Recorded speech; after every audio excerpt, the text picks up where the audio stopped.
حضرت برا بن عازب رضی اللہ تعالیٰ عنہ سے روایت ہے کہ نبی کریم صلی اللہ علیہ وسلم نے 16 یا 17 ماہ تک بیت المقدس کی طرف منہ کر کے نمازیں پڑھیں، اور رسول اللہ صلی اللہ علیہ وسلم دل سے چاہتے تھے کہ کعبے کی طرف منہ کر کے نماز پڑھیں۔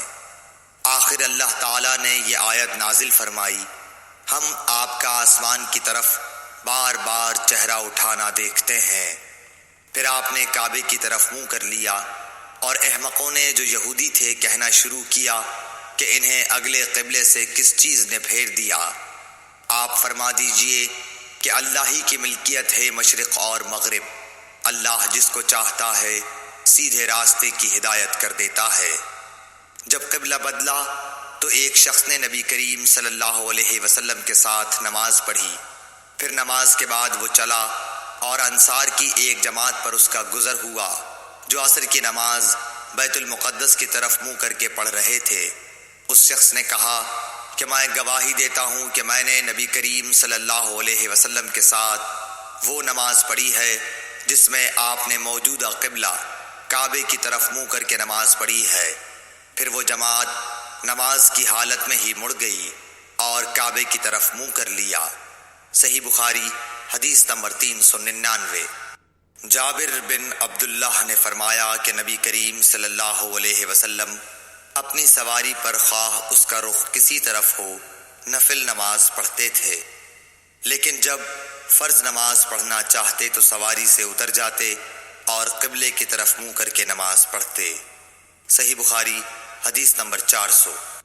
عبداللہ بن مسعود نے فرمایا کہ نبی صلی اللہ علیہ وسلم نے نماز پڑھائی۔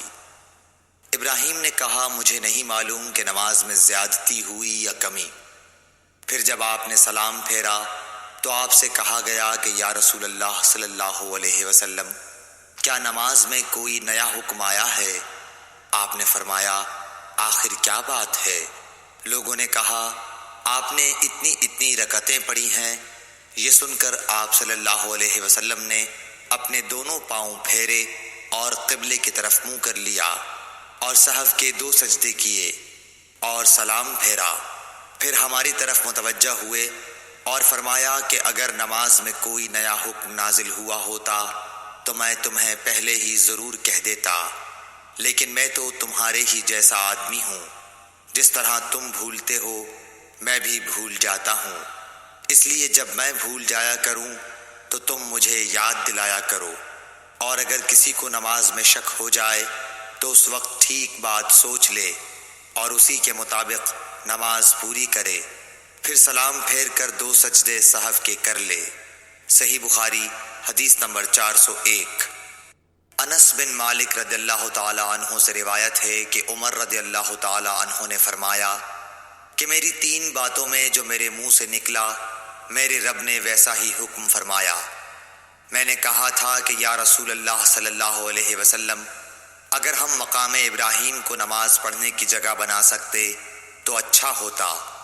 اس پر یہ آیت نازل ہوئی، اور تم مقام ابراہیم کو نماز پڑھنے کی جگہ بنا لو۔ دوسری آیت پردے کے بارے میں ہے۔ میں نے کہا تھا کہ یا رسول اللہ کاش آپ اپنی عورتوں کو پردے کا حکم دیتے، کیونکہ ان سے اچھے اور برے ہر طرح کے لوگ بات کرتے ہیں۔ اس پر پردے کی آیت نازل ہوئی۔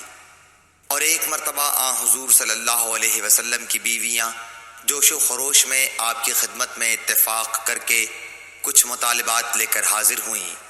میں نے ان سے کہا کہ ہو سکتا ہے کہ اللہ پاک تمہیں طلاق دلا دیں اور تمہارے بدلے تم سے بہتر مسلمہ بیویاں اپنے رسول صلی اللہ علیہ وسلم کو عنایت کریں، تو یہ آیت نازل ہوئی، عسیٰ ربہ ان طلقکن ان یبدلہ ازواجا خیرا منکن۔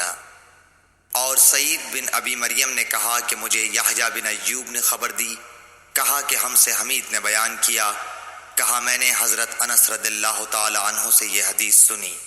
صحیح بخاری حدیث نمبر 402۔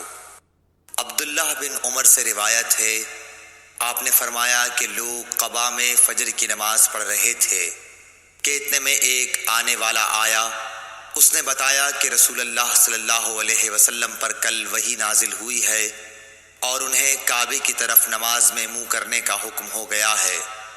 چنانچہ ان لوگوں نے بھی کعبے کی جانب منہ کر لیے، جبکہ اس وقت وہ شام کی جانب منہ کیے ہوئے تھے، اس لیے وہ سب کعبے کی جانب گھوم گئے۔ صحیح بخاری حدیث نمبر 403۔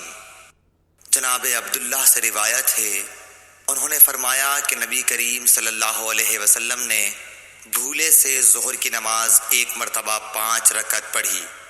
اس پر لوگوں نے پوچھا کہ کیا نماز میں زیادتی ہو گئی ہے؟ آپ صلی اللہ علیہ وسلم نے فرمایا، کیا بات ہے؟ صحابہ نے عرض کی کہ آپ نے 5 رکعت پڑھی ہیں۔